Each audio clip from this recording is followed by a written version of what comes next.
नमस्कार, हमें किशोर कलाकार।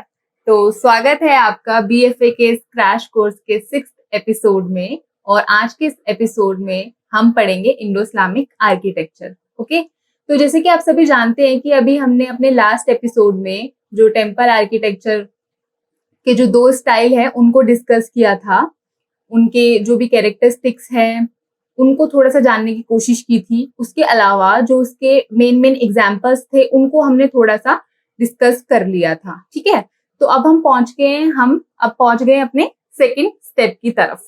तो इस वीडियो में हम डिस्कस करेंगे इंडो इस्लामिक आर्किटेक्चर के बारे में, और उसके अलावा यहाँ पे जितने भी आपके मेन मॉन्यूमेंट्स हैं, टोम्ब हैं, बिल्डिंग्स हैं, जो भी अभी आगे देखेंगे उसको थोड़ा सा जान लेंगे। ठीक है, तो अब यहाँ पर अब इंडो इस्लामिक को शुरू करते हैं।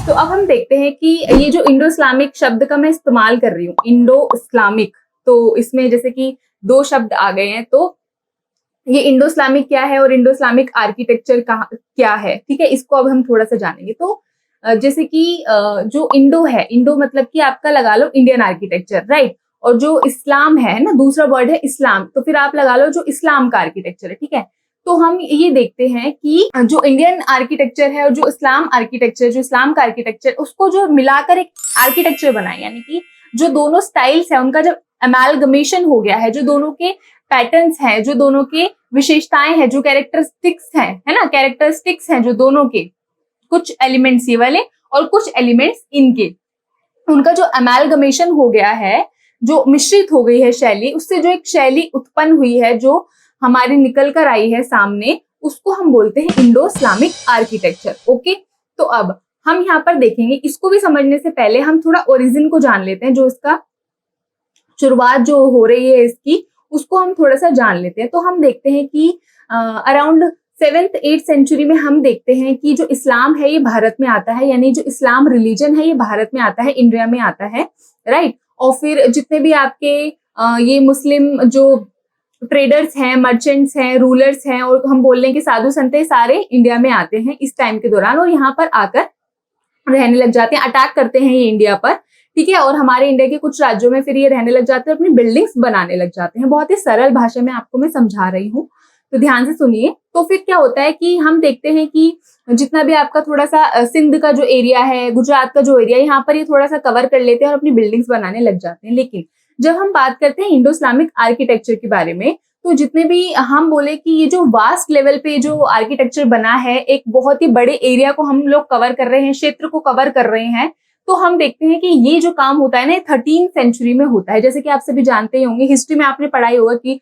मोहम्मद गोरी जो है अटैक करते हैं, इन्वेजन होता है, इस्लामिक इन्वेजन होता है इनका। फिर कैसे जो आपकी स्लेव डायनेस्टी है वो आती है, एग्जिस्टेंस में आती है, जो गुलाम वंश है उसमें कुतुबुद्दीन ऐबक है ना, आप सभी जानते ही होंगे, हिस्ट्री का थोड़ा सा पार्ट है।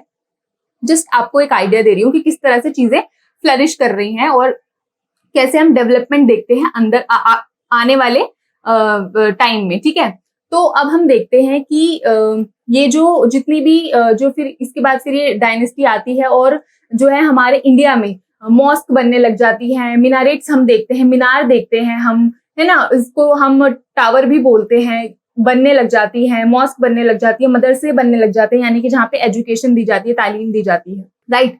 और फिर उसके बाद हम देखते हैं टोम बनने लग जाते हैं, उसके बाद देखते हैं कि फोर्ट भी हमको देखने को मिलते हैं, राइट। तो इस तरह से काफी सारी चीजें जो है इनका हमको आर्किटेक्चर देखने को मिलता है, क्योंकि फिर इनका काफी एक्सपेंशन भी बड़े लेवल पे हमको, जितने भी हमारे मुस्लिम रूलर्स हैं वो आगे आगे जाकर हम देखेंगे कि बहुत बड़े लेवल पे देखने को मिलता है।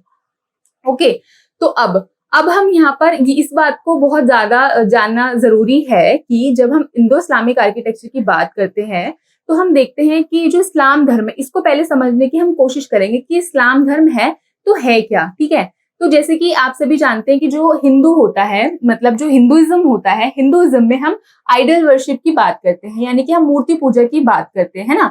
तो हम जितने भी, जैसे कि अभी हमारे हिंदू देवी देवता होते हैं, जैसे कि ब्रह्मा हो गए, विष्णु हो गए, शिव हो गए, मतलब बहुत सारी फॉर्म्स होती हैं, जो जितने भी हमारे गॉड है, गॉडेसेस है, बहुत सारी फॉर्म्स होती है। लेकिन जो इस्लाम है, इस्लाम धर्म में ऐसा कुछ नहीं होता ये जो है ये बस सिर्फ सिर्फ एक ही जो ये बोलते हैं कि जो ईश्वर है वो एक है, और ये मूर्ति पूजा में विश्वास नहीं करते हैं। इसलिए जो भी इनके मॉस्क वगैरह बनेंगे और आगे जाके हम देखेंगे टॉम वगैरह बनेंगे, जितना भी इनका बिल्डिंग्स होगा, जितना भी इनका आर्किटेक्चर होगा, ये यहाँ पर ना तो आपको कोई ह्यूमन फॉर्म देखने को मिलेगी, ना ही कोई एनिमल की फॉर्म देखने को मिलेगी, यानी कि ना तो कोई आपको जो मानव की आकृति है वो यहाँ पर देखने को मिलेगी, और ना ही आपको जो एनिमल्स है, जो पशु है, उनकी कोई फॉर्म्स देखने को मिलेंगी। ठीक है, तो अब इनका जो आर्किटेक्चर है उसमें मतलब जो मेन मेन फीचर है वो क्या है, उसको हम थोड़ा सा जान लेते हैं।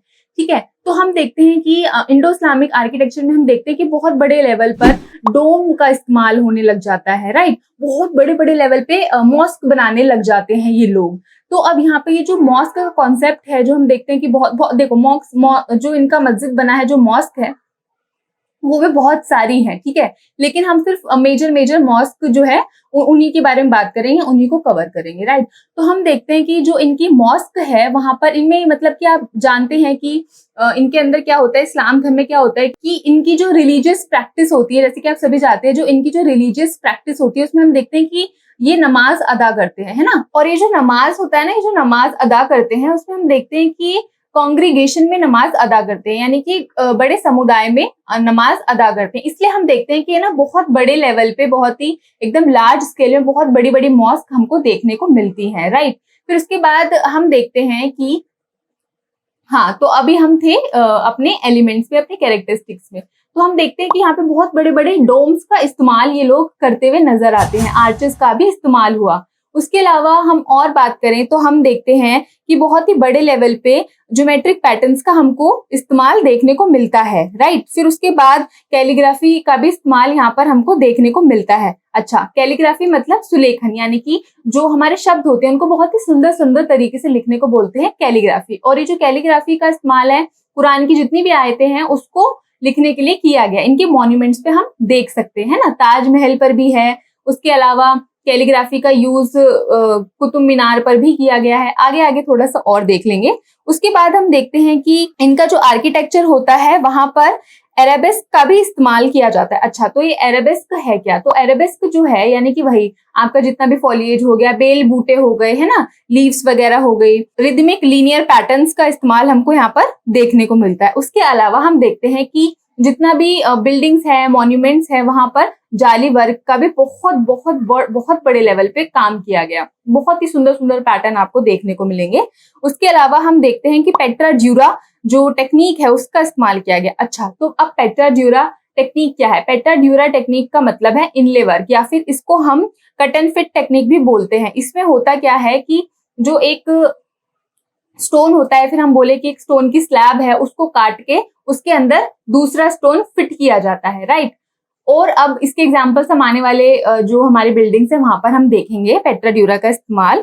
और उसके अलावा हम देखते हैं कि कितने बड़े लेवल पे इन्होंने काम किया, राइट। तो अब हम देख लेते हैं, दोबारा से हम देखते हैं कि इंडो इस्लामिक आर्किटेक्चर में हम देखते हैं कि मॉस्क का निर्माण हुआ, है ना, मस्जिदें बनाई गई, ठीक है। और मस्जिदें क्यों बनाई गई? नमाज अदा करने के लिए, आप सभी जानते होंगे। उसके बाद हम देखते हैं कि एक बहुत बड़े लेवल पे टॉम्स का भी इस्तेमाल किया गया। अच्छा, टॉम्स मतलब मकबरे वहां पर। अच्छा, मकबरे मकबरे मतलब, तो मकबरे जो होते हैं, जो हमारी जो मतलब बड़े बड़े एम्परर होते हैं, रूलर होते हैं, उनकी जो ग्रेव होती है, जो उनकी कब्र होती है, उनको वहां पर रखा जाता है, ठीक है। उसके बाद फिर हम देखते हैं कि मिनारेट्स का भी इस्तेमाल किया गया। अच्छा, मिनारेट्स भी बनवाए गए। अच्छा, अब मिनारेट से क्या मतलब है, टावर से क्या मतलब है? तो हम देखते हैं कि मिनारेट्स जो है कभी कभी देखा जाता है कि विक्ट्री को शो करने के लिए बनाई जाती थी। जैसे कोई अब राजा है, कोई जो रूलर है वो आया है जीत कर, तो फिर वो उसकी विक्ट्री को सिंबलाइज करने के लिए बनाई जाती थी, ठीक है। उसके अलावा हम देखते हैं कि ऐसा कहा जाता है, एनसीईआरटी में भी ये मेंशन है कि जो मिनारेट्स हैं यहाँ पर, ये जो नमाज अदा करते हैं, मुस्लिम जो रिलीजन है इसमें जब हम नमाज अदा करते हैं तो उसमें जो मुअज्जिन होते हैं, यानी कि जो लोग होते हैं जो नमाज अदा करने वाले होते हैं, उनको आवाज देकर बुलाया जाता है। इन मीनारों के ऊपर चढ़कर आवाज देकर बुलाया जाता है। खैर, ये साइंटिफिकली जो है प्रूव हो चुका है कि ऐसा नहीं होता था। खैर, आप बस इतना जान लीजिए कि मिनारेट्स बनाई जाती और उनके ऐसे ऐसे पर्पसेस होते थे, ठीक है। उसके अलावा हम देखते हैं कि चार बाग का भी इस्तेमाल यहाँ पर हमको देखने को मिलता है। इनके जो मुगल आर्किटेक्चर है, यहाँ पे हमको चार बाग यानी कि वही आपके गार्डन्स, वो उनका उसका भी हमको इस्तेमाल यहाँ पर देखने को मिलता है। और भी बहुत सारी चीजें थी, दरगाह बनाई गई, सराय बनाए गए, फोर्ट भी हमको देखने को मिलते हैं, किले हमको देखने को मिलते हैं। अगर आपने पद्मावत मूवी देखी हो तो उसमें चित्तौड़गढ़ का जो किला है उसकी भी शूटिंग है। तो देख रहे हो आप कितने बहुत ही बड़े बड़े लेवल पे सारी चीजें चलती रहती हैं, ठीक है। खैर, अब हम बात करते हैं अपने मेन जितने भी हमारे मॉन्यूमेंट्स हैं उनको हम थोड़ा सा जान लेते हैं कि किस तरह से डेवलपमेंट हो रहा है और कौन कौन से इंपॉर्टेंट है। ओके, तो चलिए अब हम थोड़ा सा जान लेते हैं। हम सबसे पहले मीनार को डिस्कस करेंगे। तो हम देखते हैं, सबसे पहले आती है हमारी कुतुब मीनार। कुतुब मीनार आप सभी जानते ही होंगे कि ये दिल्ली में स्थित है, दिल्ली में है, ये मेहरौली एरिया में है।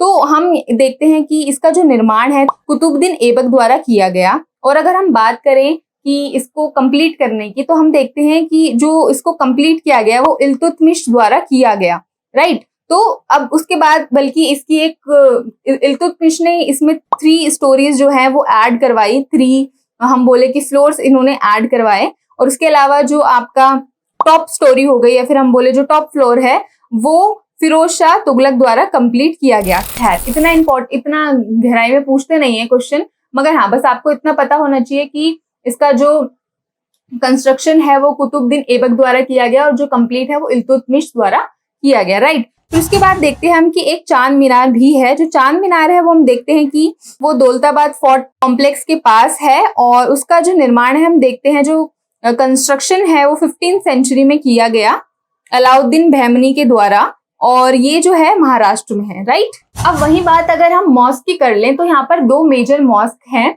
Number 1 is Jama Masjid. जामा मस्जिद हमको 2 जगह देखने को मिलेगी, इंपॉर्टेंट वाली कर रहे हैं, और भी जगह है वैसे तो यहाँ पर देखते हैं हम, एक जामा मस्जिद है मांडू में, मांडू मध्य प्रदेश में। और हम देखते हैं कि इसका जो कंस्ट्रक्शन है वो होशंग शाह द्वारा स्टार्ट किया गया और जो कंप्लीट किया गया वो महमूद खिलजी द्वारा किया गया 15th सेंचुरी में, यानी कि 15वीं शताब्दी में। उसके बाद फिर हम देखते हैं एक और मॉस्क आती है हमारी जामा मस्जिद। ये तो दिल्ली की जामा मस्जिद, ये तो आपको पता ही होगा, और शायद अगर आप दिल्ली से हो तो आपने घूमी भी होगी या फिर कभी मौका मिला होगा, या फिर नहीं भी देखा तो कोई दिक्कत नहीं है, गूगल पे तो मिल ही जाएगा। तो हम देखते हैं कि ये जो दिल्ली वाली जामा मस्जिद है इसका जो निर्माण है शाहजहां द्वारा किया गया। इसका जो निर्माण है शाहजहां द्वारा किया गया 17th सेंचुरी में, और यहाँ पे रेड सैंडस्टोन और मार्बल दोनों में काम किया गया है, राइट। फिर उसके बाद अगर हम देखें, फोर्ट्स का नाम ले ही रहे हैं तो फिर हमको फोर्ट्स भी काफी देखने को मिलते हैं। जैसे कि आप सभी जानते ही होंगे कि रेड फोर्ट है 17th सेंचुरी में, इसको भी शाहजहां द्वारा बनाया गया, दिल्ली के अंदर है, ऑब्वियस सी बात है ना। तो रेड सैंडस्टोन का भी इस्तेमाल किया गया है यहाँ पर। उसके अलावा फोर्ट्स हमको और भी जगह देखने को मिलते हैं। एक ग्वालियर का भी फोर्ट है, मध्य प्रदेश में है, वही आपका 15th-16th सेंचुरी के जो है आसपास इसको भी बनवाया गया। चित्तौड़गढ़ भी फोर्ट है। उसके अलावा दौलताबाद का भी एक फोर्ट है, वो अगेन औरंगाबाद महाराष्ट्र में स्थित है। उसके बाद अगर हम टोम्ब आर्किटेक्चर की बात करें, अच्छा ये यहाँ पे थोड़ा सा इंपॉर्टेंट हो जाता है क्योंकि कई बार क्वेश्चन आ भी जाता है। तो हम देखते हैं कि जो टोम्ब आर्किटेक्चर में है उसमें हमारा आ जाता है होशंग शाह टोम्ब, जिसका निर्माण जो है 15th सेंचुरी में हमको देखने को मिलता है। और उसके बाद एक हुमायूं टोम्ब भी है। हुमायूं टोम्ब आप सभी जानते ही होंगे कि ये दिल्ली में है, ऑब्वियस सी बात है। अच्छा, जो इसका निर्माण है ये जो है हुमायूं की जो वाइफ थी हाजी बेगम, उनके द्वारा किया गया 16th सेंचुरी में, है ना, 16वीं शताब्दी में। अब यहाँ पर ये जो टोम्ब है इसकी खास बात ये है कि यहाँ पर हमको 4 बाग जो है देखने को मिलता है, राइट। जो गार्डन है चार बाग जो है उसका यहाँ पर हमको इस्तेमाल हमको देखने को मिलता है। ओके, फिर उसके बाद अगर हम बात करें 1-2 इंपॉर्टेंट बिल्डिंग्स की, तो उसमें देखते हैं आपका आता है ताजमहल। ताजमहल आप सभी जानते ही होंगे कि ताजमहल का जो निर्माण है वो मार्बल में किया गया, आगरा में है, ये शाहजहां द्वारा किया गया इसका निर्माण 17th सेंचुरी में, यानी कि 17वीं शताब्दी में। अच्छा, अब यहाँ पर एक इम्पॉर्टेंट बात है कि यहाँ पर जो ताजमहल है यहाँ पर हमको पेट्रा ड्यूरा का जो काम है वो हमको देखने को मिलेगा। पेट्रा ड्यूरा यानी कि वही इनले वर्क, आप स्लाइड में देख सकते हैं कि किस तरह से जो एक पत्थर है उसको काट के पत्थर के अंदर जो दूसरा हमारा मार्बल का जो स्टोन है, फिर बोल लो कि एक मार्बल की स्लैब है, उसके अंदर फिट किया जाता है, ठीक है। यानी कि पत्थर को काटा जाता है और उसको दूसरे पत्थर में फिट किया जाता है। तो आप यहाँ पे देख सकते हैं ये पेंटिंग नहीं है, ये पत्थर को काट कर इसके अंदर फिट किया गया, ठीक है। तो कई बार पूछ लेते हैं कि पेट्रा ड्यूरा जो टेक्निक है उससे आप क्या समझते हैं, तो ये इनले वर्क है।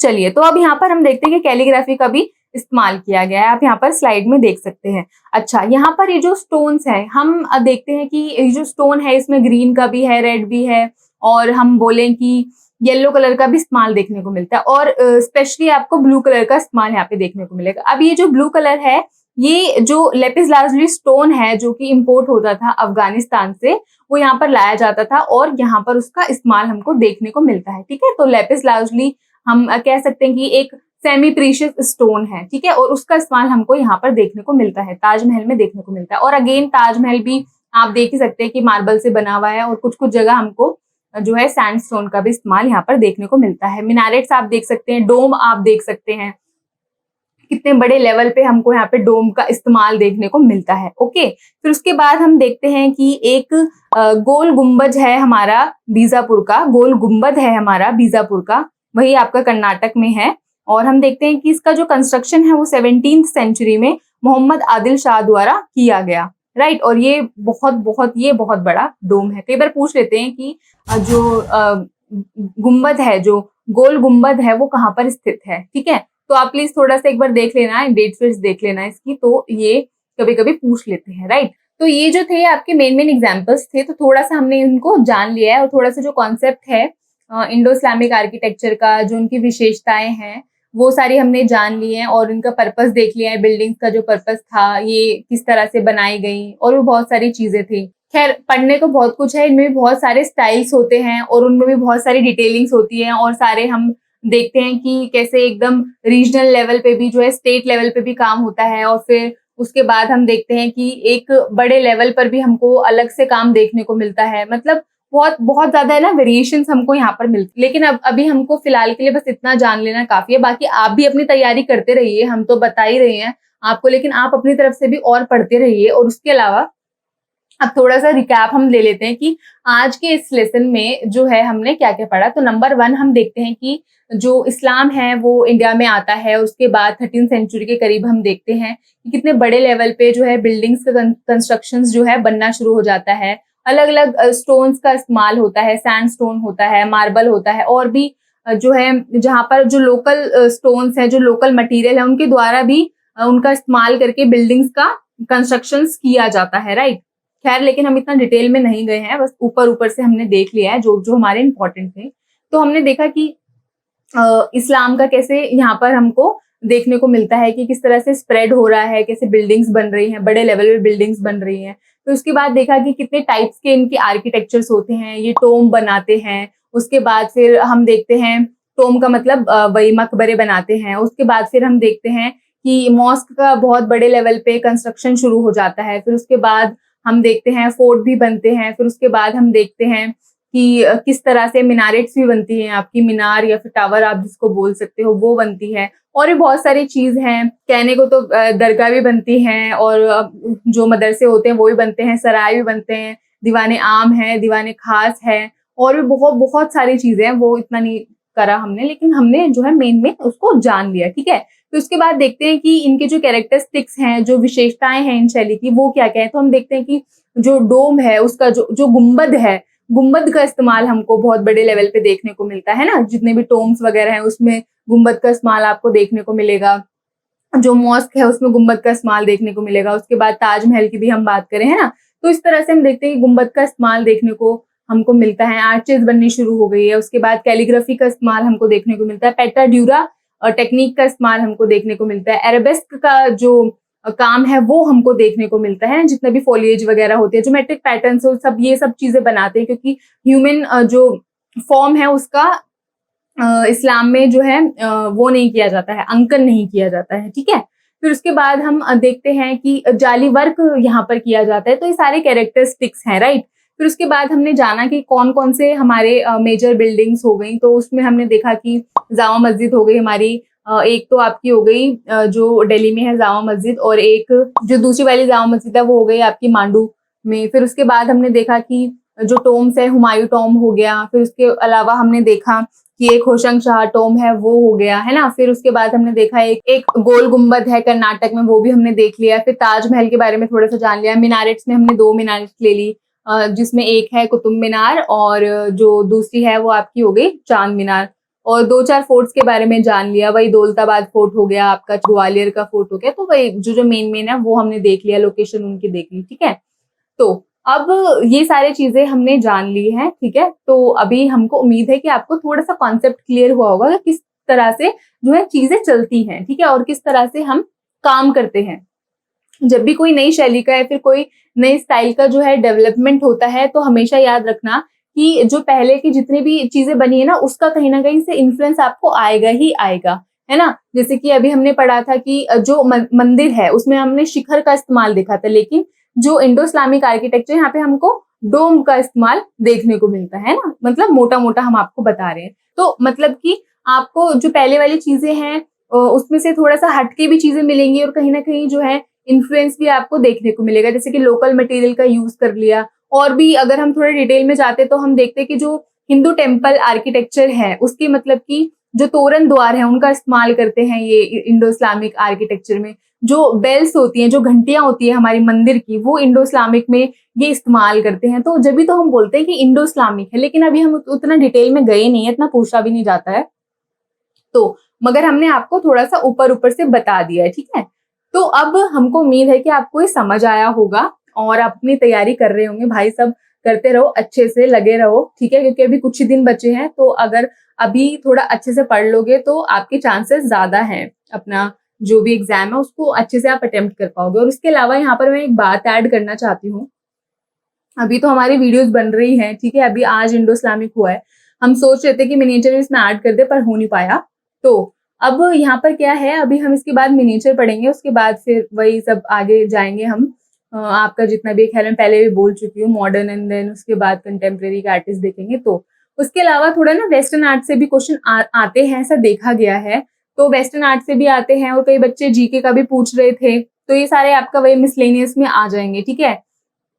और थोड़े से करंट अफेयर भी कभी कभी 1-2 क्वेश्चन देखे जाते हैं। तो अभी ये तो पता नहीं कि किस एरिया से कितना क्वेश्चन आ जाएगा, है ना। हो सकता है कि कुछ एरिया से कुछ कम क्वेश्चन आ जाए, किसी पर्टिकुलर एरिया से ज्यादा हो जाए, या फिर बैलेंस करके ये लोग पूछ ले। तो अभी ये तो किसी को पता नहीं है। तो अभी हमने ये क्या किया है, अभी आने वाली वीडियोस का तो नहीं पता कि हम कितना आगे तक जा पाएंगे, लेकिन इतना है कि हाँ, जितनी भी आपकी सारी चीजें है ना, मेथड एंड मटेरियल हो गया, उसके बाद फिर आपका सेकंड नंबर पे फिर आपका वेस्टर्न आर्ट वाला हो गया, फिर थोड़ा सा 2-4 क्वेश्चन हम जीके के भी कोशिश कर रहे हैं कि वहां पे डालें, फिर जो करंट अफेयर हो गया, जो थोड़ा बहुत जितना भी हो पाएगा हमको लगेगा कि हाँ ये इंपॉर्टेंट है, तो वो भी। तो ये सारी चीजें ना हम इंस्टाग्राम पे डालने हमने शुरू कर दी है।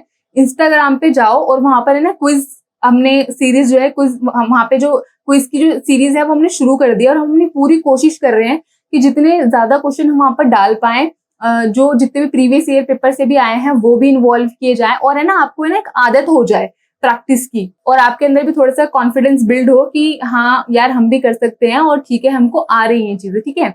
और उसके अलावा जो आपके क्वेश्चन गलत जा रहे हैं ना, कि वहां पर अगर आपका आंसर गलत दिखा रहा है, तो आप एक बार है ना उसको देख लो कि अच्छा इसका आंसर ये था, अच्छा तो ये है, ठीक है। तो इस तरह से रिवाइज करो, और जब भी आप अपनी प्रिपरेशन कर रहे हो तो डू वन थिंग, अपनी तैयारी करते रहो, वीडियोस भी देखते रहो। माइंड फ्रेश करने के लिए ना वहां पर क्विज अटेम्प्ट कर लिया करो, मतलब। और इसको भी इस तरह से करो, क्योंकि हम अब पूरी कोशिश करेंगे कि जितना ज्यादा डाल सके वहां पर डालेंगे, कि आप और ज्यादा उसमें पार्टिसिपेट कर सको। और उसके अलावा जैसे कि 20-20 करके क्विज दो वहां पर, जैसे कि अभी आपने सुबह 20 क्विज दे दिए, फिर दोपहर को है ना आफ्टरनून में 20 क्विज दे दिए, और फिर उसके बाद जो है शाम को आपने 20 अटेम्प्ट कर लिए। तो ये थोड़ा सर्कल रखो, ताकि थोड़ा माइंड भी थोड़ा आपका फ्रेश रहे और थोड़ा अच्छा भी लगे, ठीक है। एक साथ करोगे तो एकदम ऐसे फ्लड सी आ जाती है, बिल्कुल एकदम बर्डन सा भी फील हो जाता है, ठीक है। तो बस यही है यार, कोशिश कर रहे हैं हम लोग। वहां पर भी आप कनेक्टेड रहो, इंस्टाग्राम लिंक आपको नीचे मिल जाएगा डिस्क्रिप्शन में, वहां पर भी कनेक्टेड रहो। और यहाँ पर भी, और हम इस वीडियो में भी क्वेश्चंस डाल रहे हैं, ठीक है। तो इसमें भी अब इतना तो डाल नहीं पाएंगे, वहां पे ज्यादा डल जाएंगे आपके। और ये जो क्वेश्चंस की जो क्विज है ना, ये हमको बच्चों ने ही डिमांड किया था कि आप प्लीज एमसीक्यू की भी वीडियोस बनाओ और ये यहाँ पे क्वेश्चंस भी डालो। तो अब वीडियोस में तो इतना नहीं हो पाता है, तो अभी हमने इसलिए वहां पर शुरू कर दिया है, और आपकी रिक्वेस्ट पे हमने और ज्यादा क्विज डाल दिया, वरना हमने सोचा नहीं था कि इतने बड़े लेवल पे हम क्विज डालेंगे। लेकिन आप बोल रहे हो, बार बार कमेंट कर रहे हो, तो इसलिए हम आपकी डिमांड पे ही कर रहे हैं। तो चलिए, इस वीडियो में इतना ही था, आज के लिए सिर्फ इतना ही। मिलते हैं अपने नेक्स्ट सेशन में। तो किशोर कलाकार से जुड़ने के लिए धन्यवाद।